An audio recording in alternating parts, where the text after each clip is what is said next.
오늘 신명기 19장 1절에서 7절의 말씀으로 도피성에 관한 말씀을 드리고자 합니다. 이번 주와 다음 주 연속적으로 2주 동안 도피성에 관한 말씀을 드리고자 합니다. 여러분 들어보셨죠? 하나님께서 도피성이라는 구약의 아주 독특한 제도를 만드셨습니다. 우리가 이 도피성의 문제를 좀 깊이 심도 있게 알아야 되는 것이 우리의 신앙에도 지금 구약 시대처럼 그런 도피성은 없지만 우리의 삶에도 도피성이 필요하다라는 것입니다. 여러분들은 어떤 생각을 가신지는 모르지만 참 요즘 세상이 무섭다는 생각을 가져봅니다. 그리고 참 집요하다라는 생각을 가져봅니다. 그게 무슨 말이냐면 사람이 어렸을 때 초등학교가 됐던 중학교가 됐던 실수할 수 있잖아요. 잘못할 수 있잖아요. 그죠? 그 어린 나이에 중고등학교 시절에 철이 들면 얼마나 철이 들겠습니까? 그런데 그 옛날 고리고래짝의 일을 아주 파헤치는 거예요. 그래서 그 사람이 그랬다. 저 사람이 저랬다. 친구를 괴롭혔다. 후배를 때렸다. 여러분 그렇기로 말하면요. 아마 대한민국 남자들 중에 대다수의 사람들은 다 나쁜 사람들이에요. 군대 가서 안 맞아본 사람 없고요. 안 때려본 사람 별로 없어요. 우리 윤태진 안수 집사님도 많이 맞았죠? 네. 또 때렸죠? 안 때렸어요. 얼차례만 줬대요. 저렇게 안 때린 사람도 있지만 다 그랬어요. 근데 그걸 그 사람이 좀 스타가 됐다고 막 그걸 파헤쳐 갖고 아주 그 사람을 매장시키는 거예요. 잘못했다고. 그렇게 하면 안 되지만 요즘 그 연예인들이나 정치하는 사람들 갑질 문제 나오잖아요. 얼마나 시끄러워. 근데 사람이 화가 나면 막 소리가 높여서 할 수 있잖아요. 근데 그거를 녹음해 가지고 이 사람이 이런 사람이다, 나쁜 사람이다 하고 죄를 막 해묻는 거야. 물론 우리가 살면서 죄를 짓지 않아야 하죠. 그러나 우리가 죄를 짓지 않는 것도 중요하지만 사람들이요 그 죄의 문제를 아주 집요하게 물고 늘어지고 파헤친단 말이죠. 그러니까 오늘 이 성경 속에서 죄가 크게 두 가지로 나누어집니다. 하나는 의도를 가지고 잘못한 죄, 이건 처벌받아야 됩니다. 내가 어떤 의도를 가지고 남을 모함한다든지 남에게 나쁜 짓을 한다든지 그런 것은 이 도피성 제도하고는 상관이 없어요. 그런 사람은 도피성에 들어갈 수 없습니다. 그런데 실수로 어떻게 하다 보니까 의도치 않게 사람에게 상처를 주고 오늘 아주 이 성경에 있는 예화가 진짜 이런 일이 있을까 말까 한 거죠. 친구랑 나무를 캐러 가다가 도끼를 자르다가 도끼 자루가 휙 하고 날아가서 맞아가지고 사람이 죽었을 때는 그 사람은 도피성에 들어가라라는 말이 오늘 본문에 있잖아요. 그러니까 이렇게 의도치 않는 것, 그런 것을 통해서는 도피성에 들어갈 수 있음을 말합니다. 자, 도피성에 관해서 좀 말씀드리면 앞서도 얘기했지만 구약의 독특한 장소가 바로 도피성입니다. 근데 결론 부분에서도 말씀드리겠지만 이 도피성은 하나님이 사람들을 향한 특별한 사랑이 담겨져 있다라는 거예요. 여러분 성경에 보세요. 성경에 보면 잘못한 사람들이 많이 있잖아요. 예수님을 부인했던 사람, 예수님을 팔았던 사람, 하나님을 모욕했던 사람, 등등의 사람들이 많이 있죠. 근데 성경의 대부분을 차지하다 보면 하나님 앞에 돌아오면 하나님은요 그들을 용서하신다는 거예요. 그것도 왜 그랬니? 너 이유나 들어보자. 그런 얘기도 별로 없어요. 하나님은 그런 용서하시는 분이에요. 그러니까 이 도피성 제도를 통해서 우리가 한 가지 나중에 결론에도 말씀드리겠지만 우리가 죄짓고 힘들고 어렵고 그런 상황 속에서 하나님을 찾아야 된다는 거예요. 하나님의 도피성이 여러분의 삶에 꼭 필요합니다. 그리고 힘들고 지칠 때 하나님의 도피성으로 들어가십시오. 그러면 하나님이 안식도 주시고 용서도 하시고 은혜도 주시고 또한 복까지 주신다는 거예요. 이게 하나님의 사랑이에요. 여기 잘못하지 않은 사람이 어디 있겠어요? 근데 다 잘못했단 말이에요. 근데 그 잘못된 그 상황을 우리가 하나님 앞에 하나님께 가는 것이 바로 도피성이란 말이에요. 도피성은 실수로 고의성이 없는 잘못한 일을 살인을 저진 사람으로부터 그 사람을 보호하는 거예요. 이제 도피성에 관해서 조금 성경적 어떤 상식이라 그럴까요? 아니면 성경적 내용을 좀 우리가 알고자 하면 오늘 성경에 보면 이 세 개의 도피성을 하라 그랬어요. 세 개. 근데 원래 도피성은 총 6개가 있습니다. 6개가.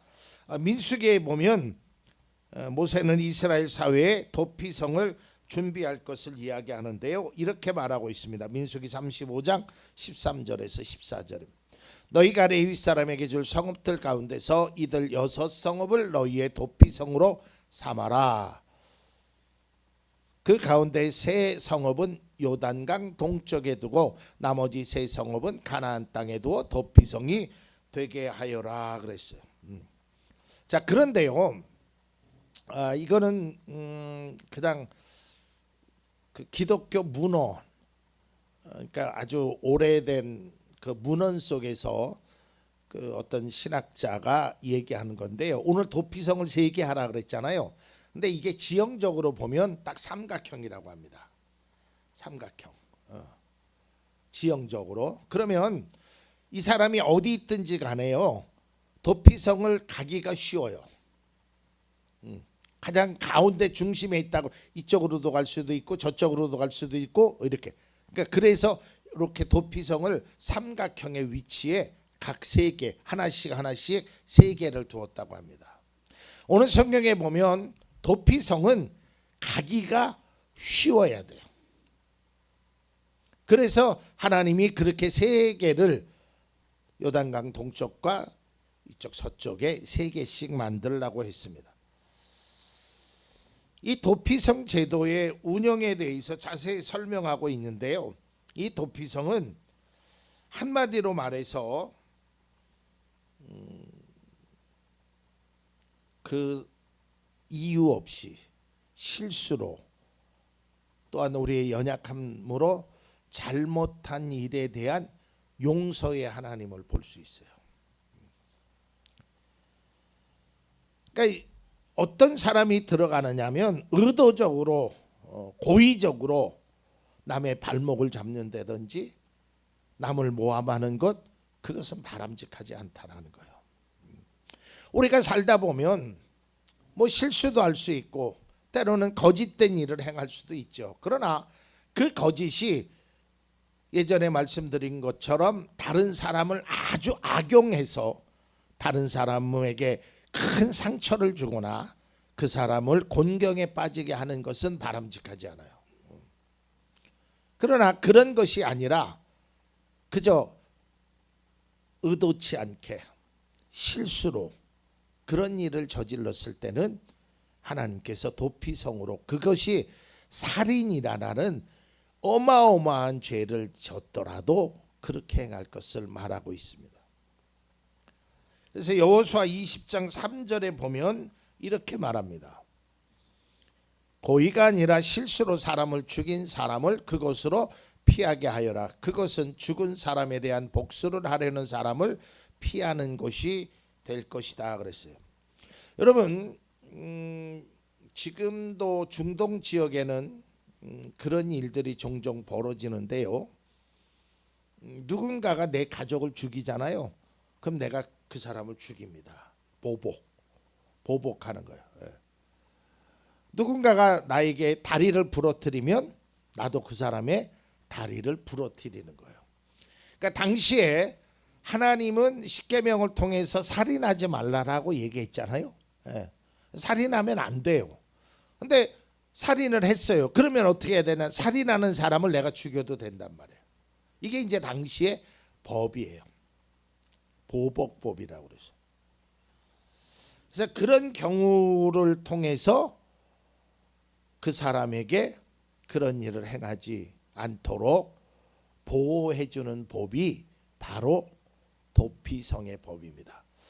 자, 오늘 두 가지만 말씀드리고 다음 주에 중요한 한 가지를 말씀드리고 있습니다. 그 도피성의 첫 번째 목적은 실수와 실패에 대한 회복입니다. 실수와 실패에 대한. 그러니까 우리가 살면서 실수도 할 수 있고 실패도 할 수 있어요. 그것으로 기회가 박탈되는 것이 아니라 하나님은 그 실수와 실패에 회복할 수 있는 기회를 주신다는 거예요. 저도 마찬가지예요. 하나님이 저에게 실수와 실패에 대한 회복을 주시지 않았다면, 기회를 주시지 않았다면 아마 이 자리에서 서 있지 못할 겁니다. 누구도 마찬가지죠. 사람이 살다 보면 실패와 실수를 할 수 있고요. 그것으로 끝나게 된다면 회복할 수 없는 길을 열어준다. 길을 회복할 수 있는 길을 열어주는 것이 바로 도피성이라는 거예요.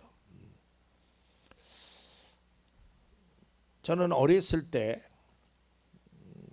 하는 운동 중에서 참 좋아하는 운동이 하나 있습니다. 그것은 피구라는 운동입니다. 여러분 해보셨죠? 그러면 이 피구라는 운동은 상대방이 던진 공을 잘 피해야 돼요. 그런데 내가 맞았어요. 그러면 이제 죽었다고 그러죠, 용어로. 그런데 그 죽은 사람이 모여 있는 곳이 있어요. 피구 해보셨죠? 네. 근데 우리 편이 상대방이 던진 공을 딱 가슴으로 잡아요. 그러면 이제 하나의 옵션이 붙죠. 죽었던 사람을 다시 살리는. 그러니까 여러분, 인생이라는 것이요, 살다 보면 뭐 역경도 있고 환난도 있고 뭐 기회도 있고 많은 것이 있지만, 만약에 인생이 딱 한 번의 기회밖에 없다라면 얼마나 허망하겠느냐 이 말이에요. 그러니까 세상은 굉장히 냉철합니다. 합격, 불합격, 합격, 탈락. 기회가 없어요. 그러나 하나님은 또다시 그런 기회를 자꾸만 주시는 거예요.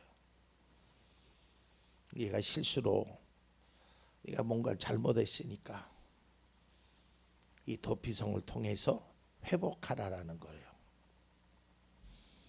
하나님의 용서와 사랑을 깨달아야 합니다. 여기서 중요한 것은요, 고의적으로 범죄를 하거나 일부러 어떤 의도적으로 속이려고, 그것은 하나님이 원치 않으신다라는 거예요. 하나님의 속성을 크게 두 가지로 얘기할 수 있는데, 하나는 사랑의 하나님이고요, 하나님은 공의의 하나님이에요. 그러니까 우리가 하나님의 사랑도 느껴야 되지만 하나님의 엄중한 공의가 있다라는 것을 꼭 깨달아야 합니다. 그 다음에 두 번째, 이 도피성은요, 앞서도 얘기했지만 가는 길이 가깝고 쉬워야 합니다. 왜 그러냐면, 하나님께서 만약에 내가 이제 사람을 죽였는데 도피성으로 가는 중간에, 도피성이 너무 멀면 가는 중간에 누군가에게 살해당할 수 있으니까, 그래서 가는 길을 아주 쉽고, 그리고 성경에 보면 하나님이 아주 섬세하게 가는 길을 잘 닦아 놓으라 그랬어요. 쉽고 빠르게 갈 수 있도록. 그것이 하나님의 말씀입니다. 자, 신명기 19장 6절의 말씀을 보면 오늘 성경의 도피성은 평소에 이웃을 미워한 일이 없는 사람이 실수로 이웃을 죽게 하였을 때 자기의 생명을 구할 수 있는 곳이므로 그것까지의 거리가 너무 멀면 피살자의 친척이 복수심에 불타서 살인자를 따라가서 죽일 터이니 거리가 너무 멀어서는 안 됩니다 라고 얘기합니다. 우리의 삶 속에서도요 마찬가지예요. 하나님께서는 우리에게 쉽고 빠르게 갈 수 있는 믿음의 도피성을 만들어줬어요. 그것이 다음 시간에 말씀드리겠지만 예수 그리스도를 통해서, 그게 교회가 될 수도 있고 예배당이 될 수도 있고요, 여러분의 가정이 될 수도 있고요, 어느 장소는 그렇게 중요하지 않아. 오늘날의 도피성은요 장소가 아니라 믿음이라는 거야. 그래서 여러분 정말 도피성이 구약의 도피성이 아닌 오늘날의 도피성은 우리에게 쉼과 안식과 회복을 준다라는 거예요. 다음 시간에 결론을 말씀드리겠지만 여러분 힘들고 지치면 정말 세상의 사람들이 손가락질하고 누가 뭐라고 해도 하나님은 우리를 반겨 맞이해 주시는 이심을 믿고 그분에게 갈 수 있기를 바랍니다. 그것이 신앙의 도피성이에요. 의도적으로 나를 위한 도피성이 아니라 예수 그리스도의 사랑을 통해서 회복하기 위한 믿음의 도피성이 우리에게 있음을 반드시 기억해야 합니다. 이 도피성을 통하여 또 한 가지 우리가 깨달아야 될 것은 앞서도 얘기했지만 하나님의 기회를 주시는 사랑입니다. 하나님은 계속해서 우리에게 기회를 주시고 있어요. 저는 이 기회를 얘기할 때마다 우리 그 부모님들이 참 현명한 것 같아요. 제가 언젠가도 그런 얘기를 했죠. 자녀들을 혼낼 때 기회를 주셔요. 셋 동안 말해 말 안 하면 때려. 하나, 둘, 셋 하고 때리는 부모는 별로 없어요. 하나, 둘, 둘의 반, 반의 반, 반의 반의 반 계속 기회를 주시잖아요. 하나님이 오늘도 얘기해. 너 힘들지? 너 잘못하면 나한테 맞는다. 그런 짓 하면 혼난다. 말해, 안 해? 탁 때리는 분이 아니라 기회를 주시고 또 주시고 기다려 주시고 인내하시고 끝까지 우리에게 계시록에 있는 말씀처럼 우리의 문을 두드리고 계신다는 거예요. 오늘 구약의 이 도피성을 통해서 우리가 가야 할 주님의 도피성, 때로는 우리가 지치고 힘들 때 용서와 기회를 주시는 하나님의 그 사랑을 우리가 다시 한번 느끼되 왜 하나님은 이 도피성을 주셨는지 우리가 다시 한번 깨닫고 하나님은 언제나 우리를 사랑하시고 언제나 하나님은 우리를 기다리고 계시는 이심을 믿을 수 있기를 바랍니다.